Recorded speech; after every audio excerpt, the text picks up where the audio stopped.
Okay everyone, welcome back to another video on the channel. Today we're back on GT Sport and we're back with the FIA Nations race in Group 1 that we did in Interlagos not long ago. Now this was probably my best ever drive that I've ever done on Gran Turismo, and I was actually really happy after. I mean, obviously by the title you know that things went well, but this is how the race went. We're going to go through.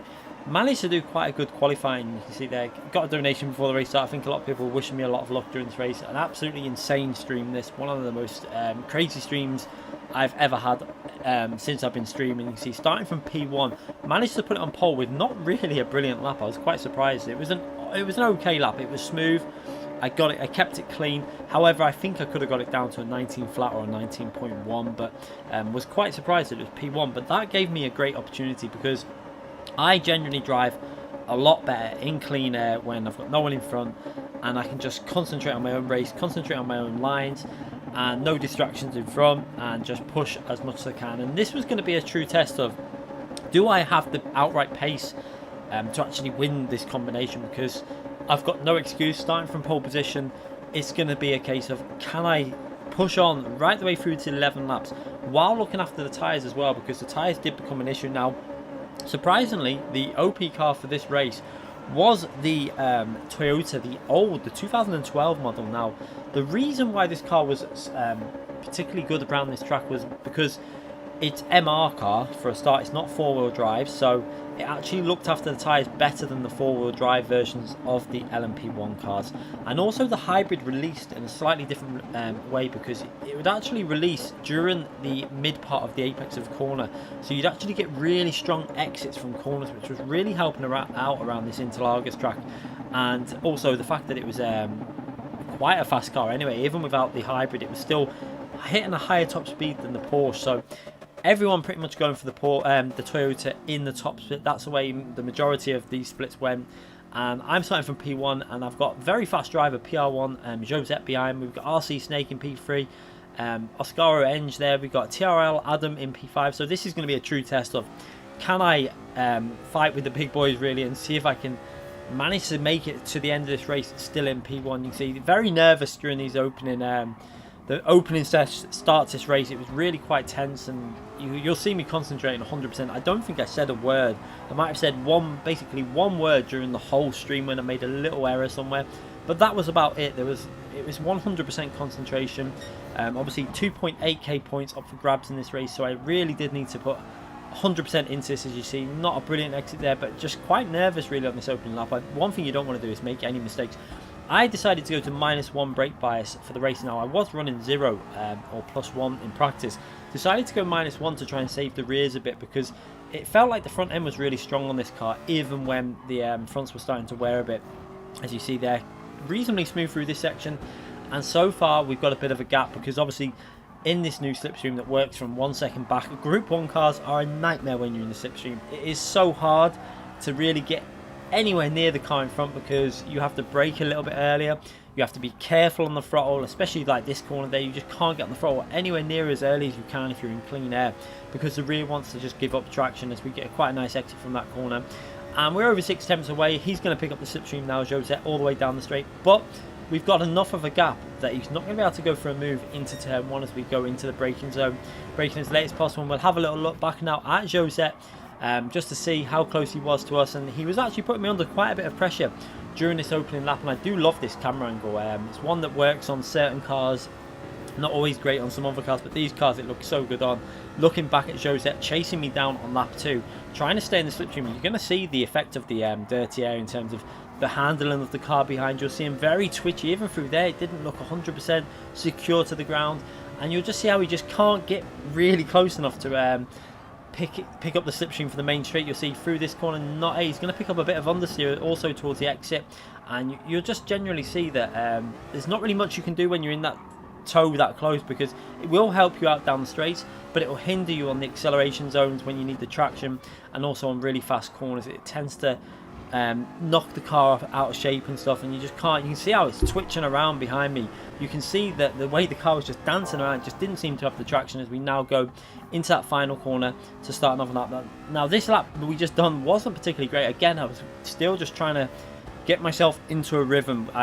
During the practice races that we did a really good opening stint on the practice race. We did a 19.6 and then a 19.7. You'll see my opening lap, I think, was only a 20.1. So yeah, 4 or 5 attempts off what I was doing in practice. However, I started to really get into the rhythm now on this lap. Started to push quite aggressively, and you're going to see this was quite a smooth lap. We got Josette behind, and he's going to be trying to hang on in the slipstream as much as he can as we go through these.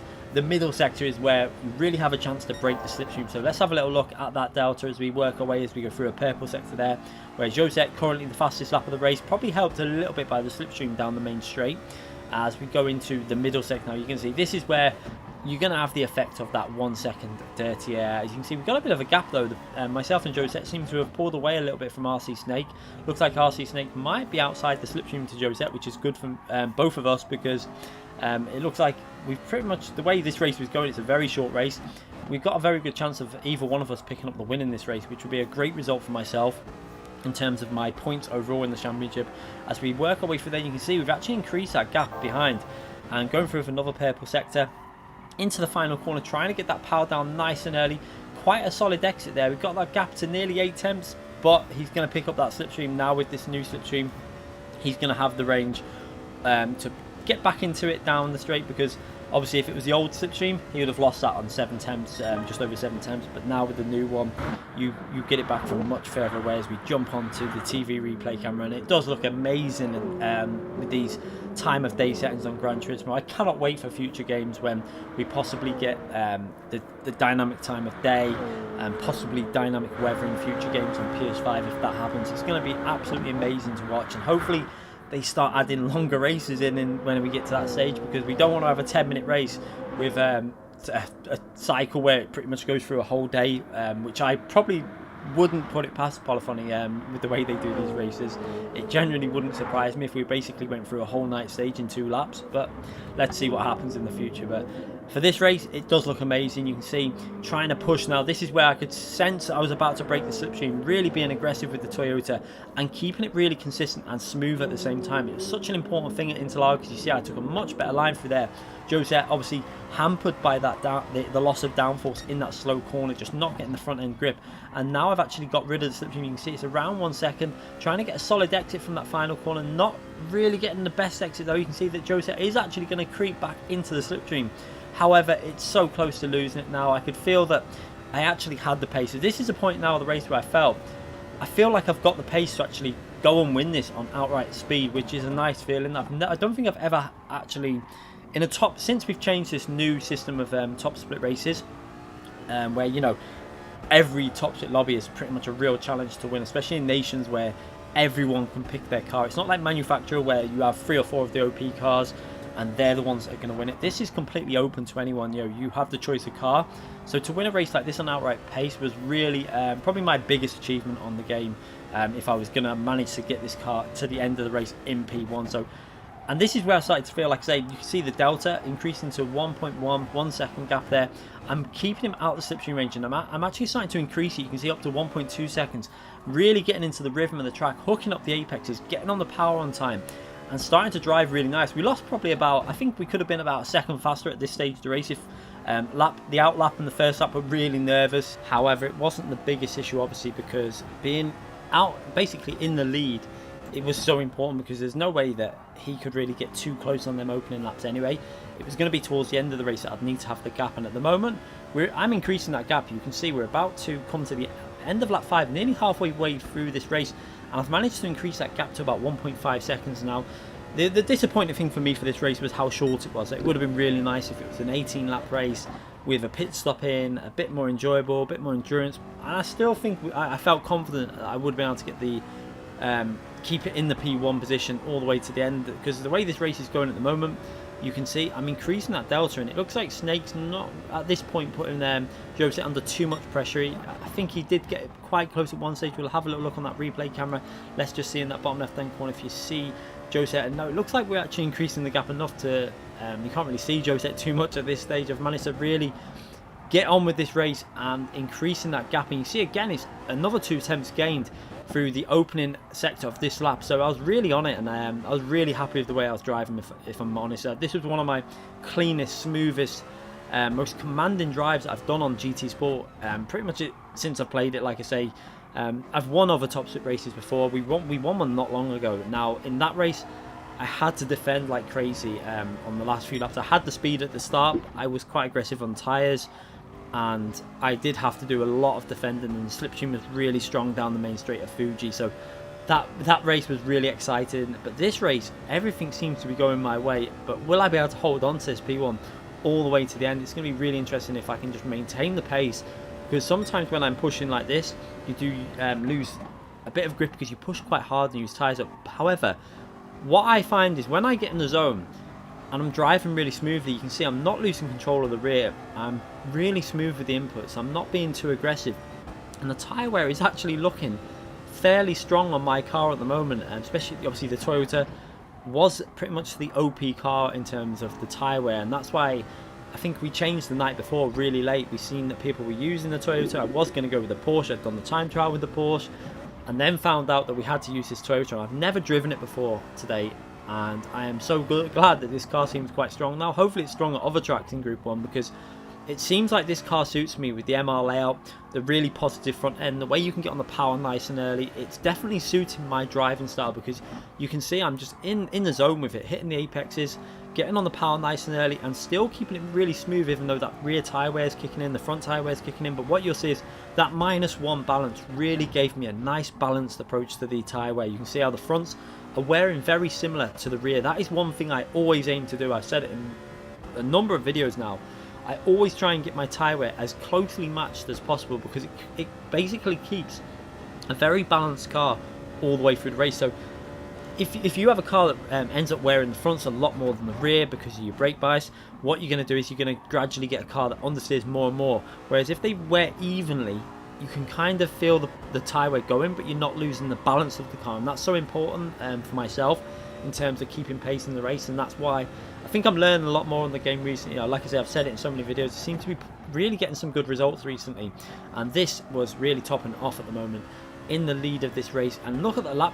What amazed me at the moment was we were in the 1:20s all the way up to lap 6, and lap 7 wasn't the strongest lap. It was a 21.0. It should have really been in the 20 point flats still at this point, but we did go to a 21.0, and you can see I think this lap as well, lap 8 actually matched the previous lap, which shows you that lap 7 could have been a little bit better, but still it's very consistent driving, and I've managed to increase that gap to nearly 2 seconds now. Josette is holding in there. You can see he's still around 1.8 seconds back. He's not losing too much. It's just that 10th every now and then. It's just a gradual increase where I'm able just to keep it really consistent, and it was just one of them races where you're on it, you're driving pretty much perfect. I mean, I did practice races which were okay, but not as strong as this. This was the fastest I'd run this race up to this point.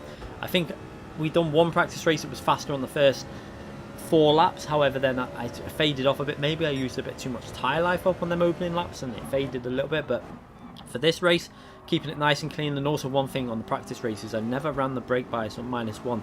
This was my first test of it, so maybe I could have went to -2 or -3. It would have been interesting to experiment a little bit more with -2, but like I say, the balance was there at the moment, and it was driving really nice. As you see that gap now over 2 seconds, and this is really good to see from my point of view. When I was actually live, I was really silent at the point. I mean, you can check that stream out. I was completely silent. However, I was looking at that delta, and I was starting to feel you know, when you've got a really you're on a roll basically, and you feel that the win is probably going to be yours if you just keep it together. And I wasn't really nervous at this stage about making a mistake, because I just felt in control of the car. You can see I'm hitting the apexes, I'm hitting the braking spots nice and early, making sure that I hit that right hand tyre on that curb there. It really gives you the ability then to get on the power nice and early without losing the rear onto this really long left-hander, which can put a lot of tyre wear on if you take a slightly offline through there. If you put the fronts under a lot of pressure, it can wear out that right front tyre quite badly if you take the wrong line. However, now down the straight and still in that lead over 2 seconds, and this has been 100%. You can just see I'm completely in the zone. You can see on the bottom left hand corner the gap increasing on the replay, and you can see also that Josette was pulling away from RC Snake, so it wasn't like it was Josette holding anyone up. It was just the fact this was pure pace. Josette had good pace, but my pace for once was actually the fastest in the lobby at this point of the race. Now there was other people probably doing it faster. I think Tanker managed to do it a few seconds faster than what I did it. I think I had the potential to get down to maybe a second to 2 seconds faster than what I did this. But there was obviously faster people, but they were, I think one of them was in split 2, maybe one was in a different lobby, I'm not 100% sure, but it was still the fact that we're in top split and we're doing the job and we're in P1 and we're going to pick up some really big points if I can maintain this all the way to the very end as we start. We're coming to the end of lap 10, so just one more lap when we finish this lap to keep it together. Now, I will admit, lap 11, I started to feel a little bit nervous at this point because I know I'm very close to picking up. It's not going to be the biggest points I've ever had because I've had a couple of 2.9k points. However, if I get this to the end in P1, I felt like it was going to be my best win.